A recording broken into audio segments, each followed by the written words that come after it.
Ahead of this week's meeting between President Trump and Egyptian President Abdel Fattah al-Sisi, an Egyptian-born Middle East policy analyst says this meeting may very well be a key step toward a stronger strategic partnership between the two allies. Now, I think the relationship is a lot better than it was with the previous administration. So now we're looking forward to a better strategic partnership. President Trump actually has been wonderful to Egypt. He has been able to see exactly what's the value of Egypt as a key player and a key ally to the U.S. in the Middle East. That, according to Dr. Michael Morgan, senior fellow at the London Center for Policy Research, who was the host of a Capitol Hill forum focusing on the U.S.-Egyptian strategic partnership ahead of the el-Sisi-Trump meeting. Dr. Morgan also believes that the partnership is strengthened because of a unique rapport between these two leaders. President Sisi so far has been, and I expect that he will have also in the near future and far future, a great relationship with President Trump.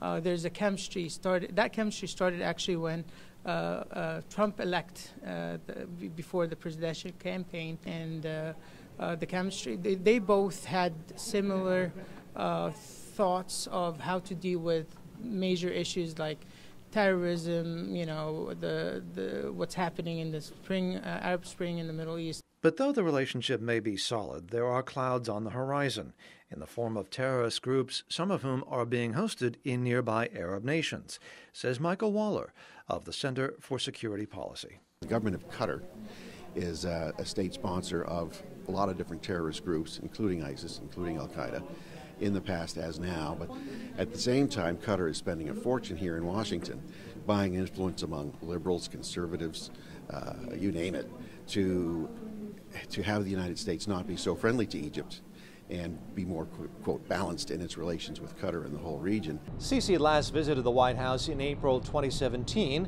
when President Trump lauded the Egyptian leader for doing a fantastic job and said the U.S. was, quote, very much behind him. John Hines, One America News, Washington. Want to see more videos like this? Click on the link below and subscribe to One America News on YouTube, and call your cable provider and kindly demand that One America News is added to your lineup. Call and subscribe today.